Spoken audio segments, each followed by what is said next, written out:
माँ तू सबसे प्यारी है, माँ तू जग में न्यारी है। माँ तू सबसे प्यारी है, माँ तू जग में न्यारी है। अपने आंचल में रखना, अपने आंचल में रखना। हमें वरदानों से भरना। माँ तू सबसे प्यारी है, माँ तू जग में न्यारी है। माँ तू सबसे प्यारी है, माँ तू जग में न्यारी है। पिता, पुत्र और पवित्र आत्मा के नाम पर आमीन। आप सबों को जय यीशु। हमारे इस यूट्यूब के अंदर बार बार माता मरियम के खिलाफ टिप्पणियां आते हैं।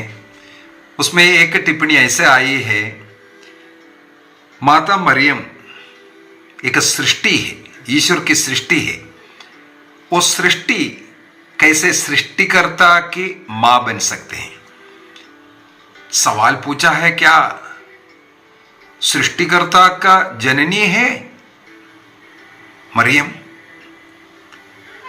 हम लोगों ने हमारे इस YouTube चैनल के अंदर कई क्लास माता मरियम को ईश्वर की मां, और 1 जनवरी को हम लोग ईश माता का पर्व मनाते, उस समय पर भी हमने कई बार सिखाया है ये किस प्रकार, क्यों माता मरियम को ईश्वर की मां कहते हैं। हमें मालूम होना चाहिए पवित्र बाइबल क्या ईसा मसीह के विषय में, माता मरियम के विषय में सिखाया है। ईसा मसीह पूर्ण रूप से ईश्वर है और पूर्ण रूप से एक मनुष्य भी है। यदि हम लोग योहन का पहला पत्र अध्याय 5 वाक्य 20 को पढ़ेंगे, 1 जॉन चैप्टर 5 वर्स 20, और कोलोसियों का पत्र अध्याय 2 वाक्य 9 में, और इब्रानियों का पत्र अध्याय 1 वाक्य 3 में, हिब्रूज चैप्टर 1 वर्स 3 में हम लोग पढ़ सकते हैं कि ईसा मसीह पूर्ण रूप से ईश्वर है। ईश्वर का वो जो तत्व पूर्ण रूप से ईसा मसीह में निवास करता है, ये सब हम लोग वहां पढ़ते हैं। इसका मतलब ईसा मसीह टोटली पूर्ण रूप से वो ईश्वर ही है, वो ही सृष्टिकर्ता ईश्वर, त्रिएक ईश्वर में दूसरा व्यक्ति। इसलिए ईसा मसीह को ईश्वर के रूप में सबसे पहले स्वीकार करना पड़ेगा। कई लोग ये झूठे जो शिक्षाएं देते हैं, पाषंडताएं सिखाते हैं कि ईसा मसीह ईश्वर नहीं है और ईसा मसीह बाद में ईश्वर बना है। अनेकों आगे हम लोग उसके ऊपर भी थोड़ा सा मनन चिंतन करेंगे। और साथ ही साथ ईसा मसीह मनुष्य बना है, इसलिए पूर्ण रूप से वो मनुष्य भी था। इसका मतलब ईसा मसीह में पूर्ण रूप से मनुष्य है। बाइबल में हिब्रूस इब्रानियों का पत्र अध्याय 2 वाक्य 14 एवं 15 के अंदर, हिब्रूस चैप्टर 2 वर्स 14 एंड 15 में, और चैप्टर 4 15 में ये हमें सिखाता है वो हमारे जैसे पूर्ण रूप से एक मनुष्य था। इसलिए उन्हें भूख लगता था, इसलिए उन्हें नींद आता था, इसलिए वो रोता था, इसलिए वो आनंद मनाता था, इसलिए वो प्रार्थना करता था। इस प्रकार मनुष्य का पूर्णता ईसा मसीह में निवास करता था। इसका मतलब ईसा मसीह पूर्ण रूप से मनुष्य है और पूर्ण रूप से ईश्वर भी था। एक व्यक्ति में वो ईश्वरीय व्यक्ति, अनादि अनंत काल से जो ईश्वरीय व्यक्ति विद्यमान था, उस ईश्वरीय व्यक्ति मनुष्य का रूप धारण किया। इसका मतलब एक व्यक्ति है, लेकिन ईश्वर के स्वभाव के साथ साथ उन्होंने मनुष्य के स्वभाव को भी धारण किया। एक व्यक्ति, 1 पर्सन एंड 2 नेचर्स कहते हैं। 2 स्वभाव, 2 व्यक्तित्व हम लोग इस प्रकार दो प्रकृति ये बोल सकते हैं, दो नर्चर्स। लेकिन एक व्यक्ति, वो ईश्वरीय व्यक्ति, उस व्यक्ति में कोई फर्क नहीं। वो व्यक्ति, ईश्वरीय व्यक्ति, मनुष्य का स्वभाव को भी धारण किया मनुष्य बन करके। इसका मतलब ईश्वर का प्रकृति है, इसी वजह से अनेकों ऐसे ऐसे चिन्ह चमत्कार वो दिखाया, ये ईश्वरीय वो स्वभाव के कारण। और साथ ही साथ उसमें मनुष्य का स्वभाव भी हम लोग पाते हैं, रो रहा है, सो रहा है, भूख लग रहा है, ऐसे अनेकों मनुष्य का स्वभाव भी ईसा मसीह में हम लोग पाते हैं। इसलिए मनुष्य का स्वभाव होने के कारण एक स्त्री के गर्भ में जन्म लेकर के आया, एक बालक, छोटा बच्चा जैसे वो बड़े हो गए, उनका एक शरीर था, सब कुछ मनुष्य का स्वभाव उनमें होने के कारण। इसलिए हिब्रू अध्याय 4 वाक्य 15 के अंदर ये हमें सिखाते हैं कि सब स्वभाव में, सब आदतों में मनुष्य के समान, केवल पाप को छोड़ करके अन्य सभी चीजें उसमें प्रभु में हम लोग देख सकता था। ये जो सत्य बाइबल में लिखा हुआ है, इसी कारण ये सत्य और आदिम कलीसिया ने ईसा मसीह में देखा, सुना, स्पर्श किया, अनुभव किया। ये जो दो स्वभाव एक ही व्यक्ति में ही, ईश्वरीय स्वभाव और मनुष्य का स्वभाव, ये दोनों प्रकृति होने के कारण आदिम कलीसिया से ईसा मसीह को ईश्वर मानते आए और उस ईश्वर को जन्म देने वाली मां, उनको ईश्वर की मां कह करके उनका आदर करते थे। ये आदिम काल से चल के आ रहा है। लेकिन 5वीं सदी में आकर के कुछ प्रॉब्लम हुआ। किसके कारण? हम लोगों को मिलते हैं अंतियोके एक बिशप, उनका नाम है नेस्टोरियन। आजकल के जो बाइबल पंडितों का मतलब मत ये है कि नेस्टोरियन अपने आप में पाषंडता फैलाया नहीं था, लेकिन उनका कुछ दोस्त लोग ये प्रचार, ये सिखाना, ये सब शुरू किया, उनका साथ दिया करके भी कहते हैं। क्योंकि उनका लेटेस्ट जो किताबें जो फाइंड आउट हुआ है नेस्टोरियन का, उसी से पता चलता है उनमें उतना पाषंडता नहीं था, लेकिन उसने सपोर्ट किया। लेकिन ये जो पाषंडता उनके नाम से इसलिए फैल गया। उन लोगों ने क्या ऑब्जेक्शन किया? ये एंटियोकियन स्कूल का टीचिंग के अनुसार, एंटियोकियन टीचिंग में इससे पूर्व में भी एक क्लास के अंदर बताया था, एंटियोकियन टीचिंग ईसा मसीह के मनुष्यत्व को ज्यादा जोर दे रहा था। लेकिन अलेक्जेंड्रियन स्कूल जो है ईश्वरता को ज्यादा जोर दे रहा था। ईश्वर मनुष्य बनकर के नीचे आया इस प्रकार। लेकिन यहाँ जो अंत्योक का जो स्कूल सिखाता है, ये ईसा मसीह मनुष्य के रूप में मनुष्य का पाप अपने ऊपर उठा करके मनुष्य के पापों के लिए मर करके, इसलिए वो मनुष्य है, स्वभाव के कारण मनुष्य को मुक्ति मिला। इस प्रकार मनुष्यत्व को ज्यादा जोर देने वाला स्कूल था एंटियोकियन स्कूल। उस स्कूल का जब पाषंडता ऐसा फैलाना शुरू किया, माता मरियम को ये यीशु, वो जो मनुष्य है, उसका मां बोलना चाहिए, ना कि ईश्वर की मां। माता मरियम को यीशु जो है, जो मनुष्य है, उस मनुष्य का मां बोलना चाहिए, ना कि ईश्वर का। आज भी ये पाषंडता, इस पाषंडता का नाम है नेस्टोरियन पाषंडता। नेस्टोरियन पाषंडता क्या है? ईसा मसीह ईश्वर और मनुष्य ये दो व्यक्ति है करके सिखाना। ईसा मसीह को दो व्यक्ति के रूप में सिखाने वाला पाषंडता है नेस्टोरियन पाषंडता, ये एंटियोकियन पाषंडता है।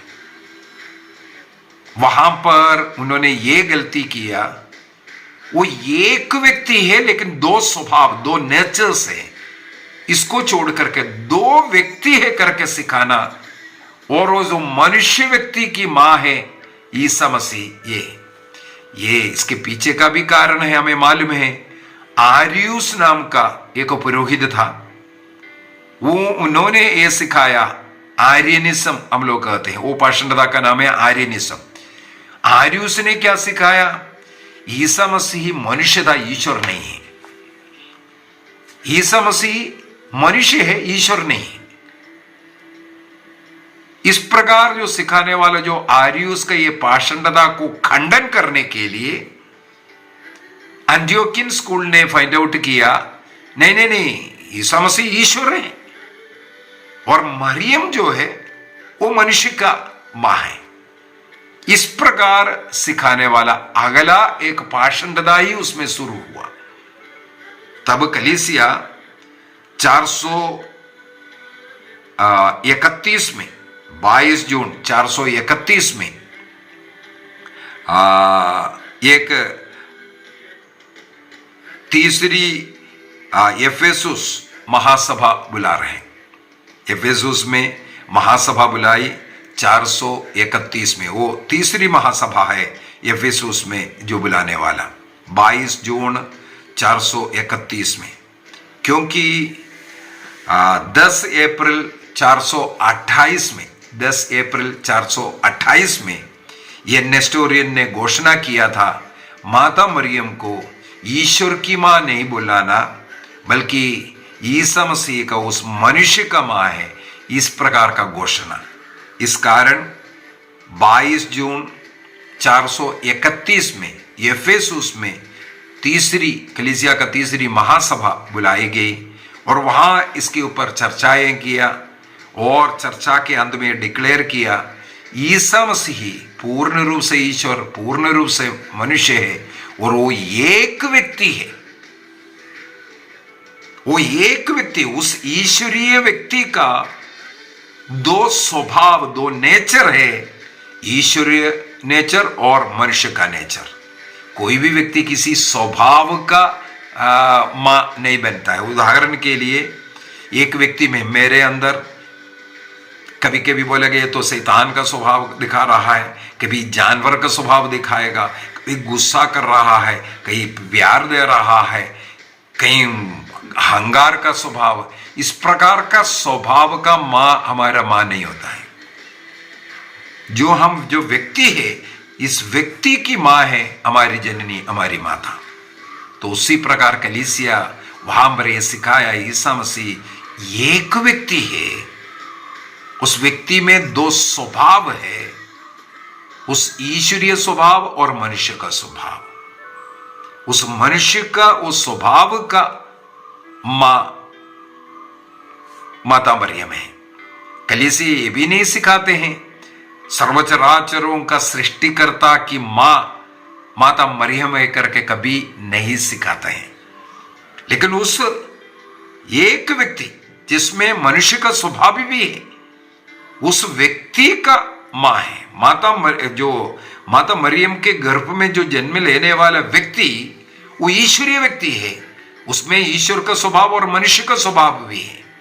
इसलिए ये बोलना गलत है, वो मनुष्य स्वभाव का व्यक्ति का जो मां है। इसका मतलब उसके द्वारा ईसा मसीह को ईश्वर नहीं मानने का ये कारण होता है।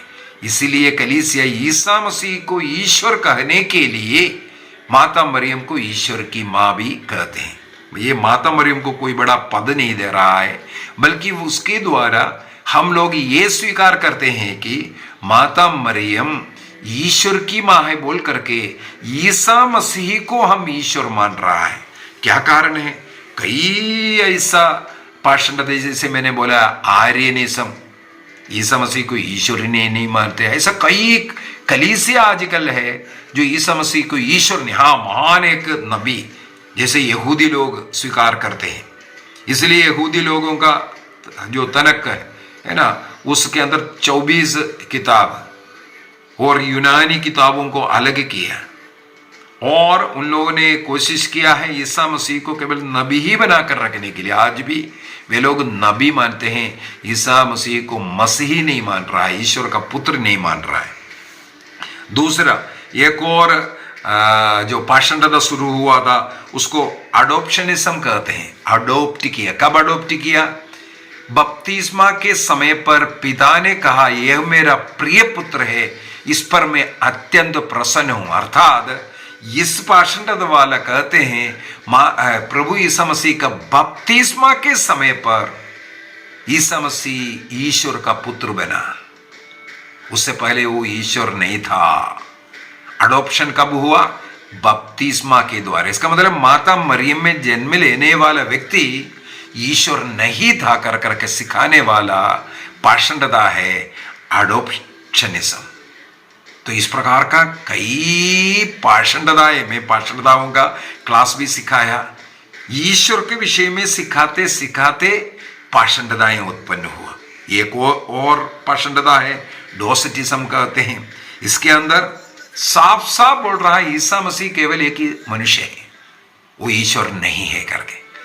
तो अनेकों ऐसा पाषंडताएं में एक के पीछे एक होता है। इसलिए कलीसिया साफ साफ एफेसुस में 431 में महासभा बुला करके वहां स्टडी किया और कलीसिया आधिकारिक रूप से इसकी घोषणा किया, माता मरियम को थियोटोकोस अर्थात ईश्वर की मां ही बोलना, क्योंकि ईसा मसीह ईश्वर है। और साथ ही साथ आगे चल करके 451 में कैल्सीडियन महासभा बुलाया। उस महासभा में इसका पूर्ण विवरण हम लोगों को स्टडी करने के लिए मिलता है, कैल्सीडियन टीचिंग। उसके अंदर हमें मतलब एक एक पॉइंट वाइज हमें सिखाता है उसके अंदर। इस प्रकार कलीसिया 451 के कैल्सीडियन महासभा में भी सिखाया कि माता मरियम ईश्वर की मां है, क्योंकि ईसा मसीह ईश्वरीय मनुष्य है, एक मनुष्य है, वो ईश्वरीय मनुष्य है।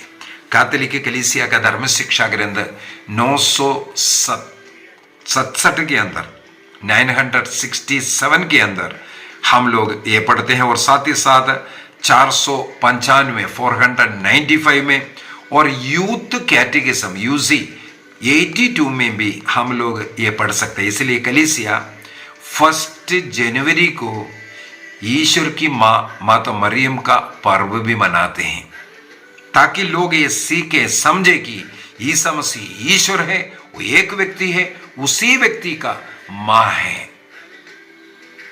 मेरे विचार में आपको ये बात समझ में आया।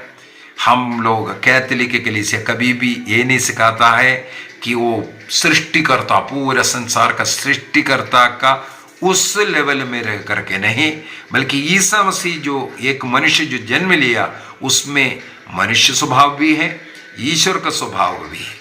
माता मरियम से वो शरीर धारण कर वो मनुष्य का स्वभाव वो धारण किया, लेकिन वो मनुष्य स्वभाव धारण करने वाला व्यक्ति ईश्वर होने के कारण ईश्वर की मां कहते हैं। आइए हम अपनी आंखें बंद करें। कलीसिया जो सिखाता है पूर्ण रूप से हर पहलू पर स्टडी कर करके बाइबल का और जो ट्रेडिशन जो चलता है वो सब सामने रख करके बाइबल के वचन के अनुसार, ट्रेडिशन के अनुसार कैथोलिक चर्च टीचिंग देते हैं। माता मरियम को थियोटोकोस, ईश्वर की मां बुलाने में कोई गलती नहीं, क्योंकि जिस मनुष्य ईसा मसीह के रूप में माता मरियम से जन्म लिया वो मनुष्य ईश्वरीय मनुष्य है। इसलिए एक मनुष्य और दो स्वभाव, दो नेचर्स होने के कारण